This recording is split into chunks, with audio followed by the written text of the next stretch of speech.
Hello, welcome back to the channel.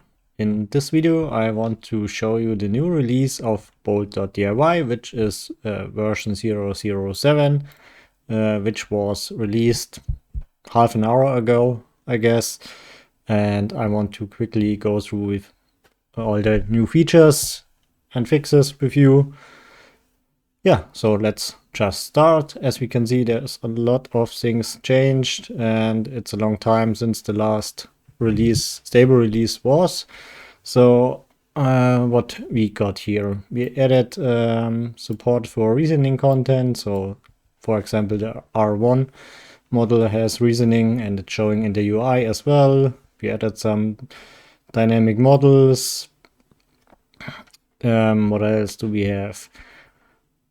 We have formatting options for the reasoning tokens. We have enhanced context, code context, and project summary. We can see in my example then.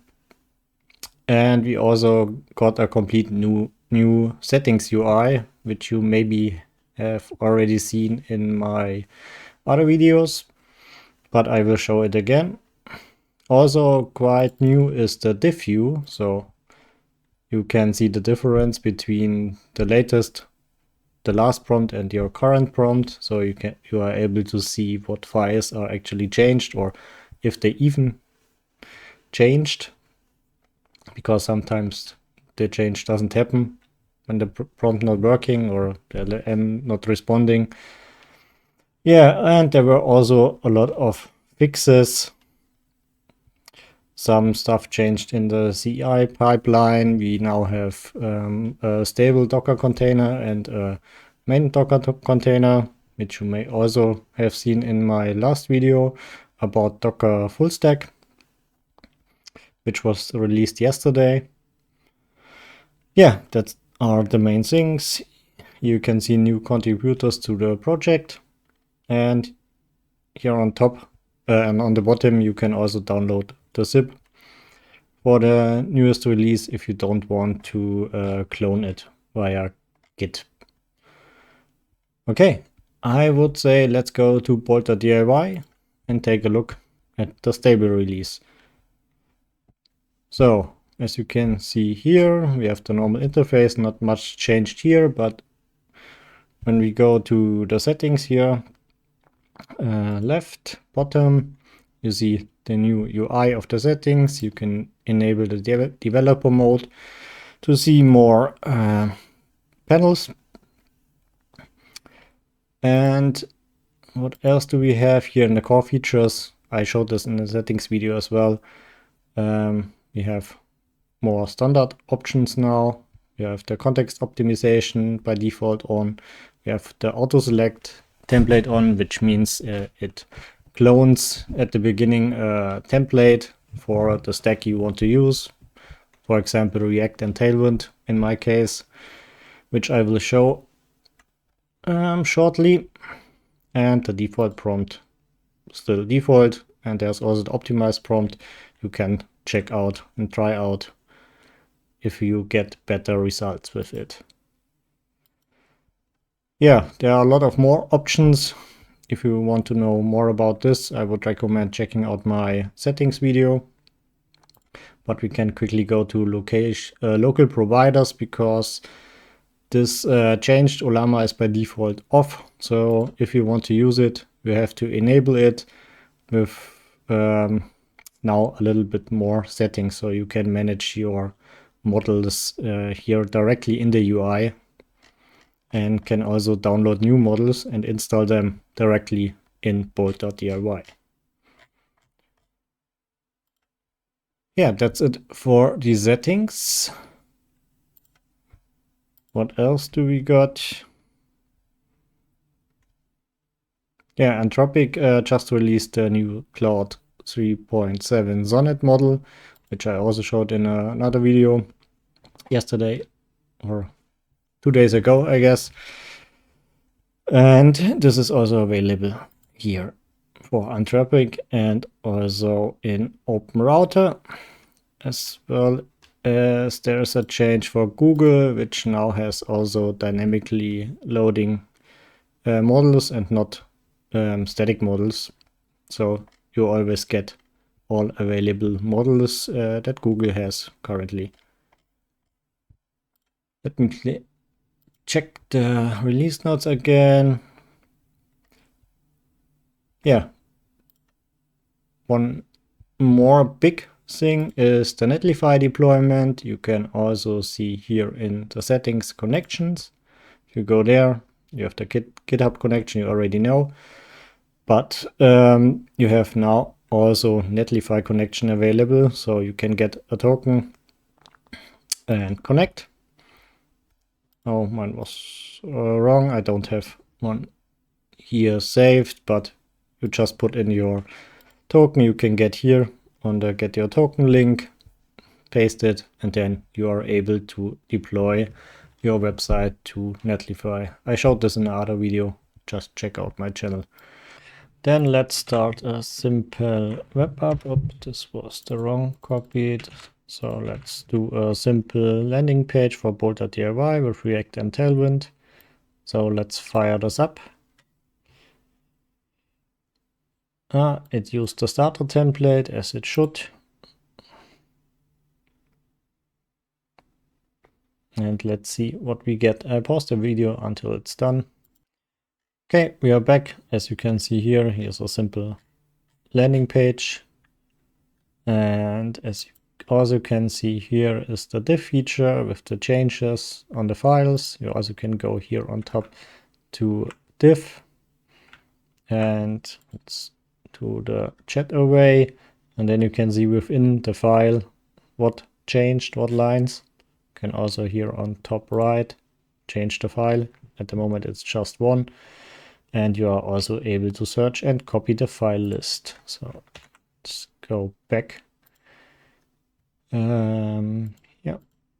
So, okay, let's do a simple change again.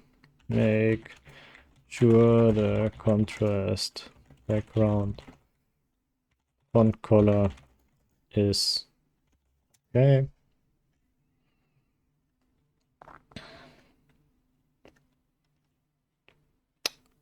Okay, now you can see here this new informations about what's happening at the moment. So it's analyzing, code file selected, and now generating the response. So you always know what's happening. Okay, it finished it. Let's see. Don't know where it changed, but not the correct one, I guess. Maybe let's change something else. Add a header navigation.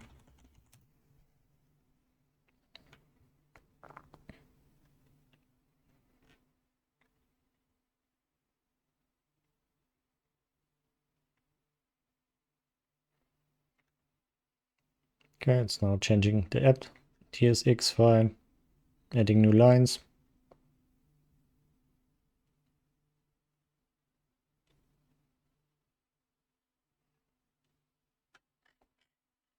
And looks like there's an error, so let's fix this quickly.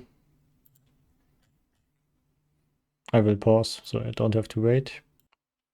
Okay, back. It now implemented or fixed the error, so we now can see our navigation here on top. It's not working, but we could fix this later. But yeah, that diff view we already showed. Then what's new? I guess the open in new tab or new window preview is also new and was not in the stable before.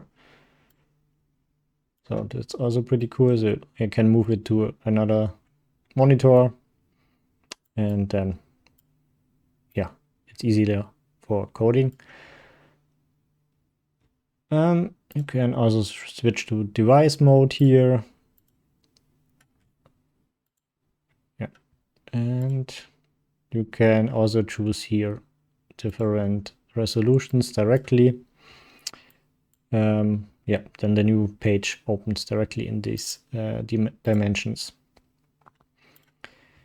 Okay, what else do we have? We have here in the settings the Netlify connection, I've set it while the video was paused, so we can now see all sites here we deployed on Netlify. I have some here for testing, but let's go back to our application, and here on top I do a little bit bigger. You can now see the deploy button, and you can here deploy to Netlify.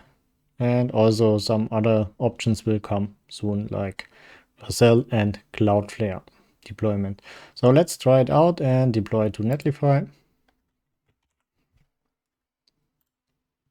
And it shouldn't take that long. As you can see, it's now deploying the web page, and it's now done. So when we click here on the bottom right on View Site, we can now see our deployed page on this URL, and everything is working fine. If we go back here to Bolt, you will now see this rocket icon where you have a link to the application at any time. So you can click here and come back. Yeah, and as you do changes in the web app, you just can click redeploy, and it will update your web page. Okay, what else do we have? I think it's just one thing missing, and this is you can change now. Let me see here. Here on top, you can see the title of the page is white React plus TS. And Bolt does now also allow manual changes of the code. So they will not be overwritten as before when you do a new prompt. So let's type here Bolt.DIY landing page, save it, then we deploy again.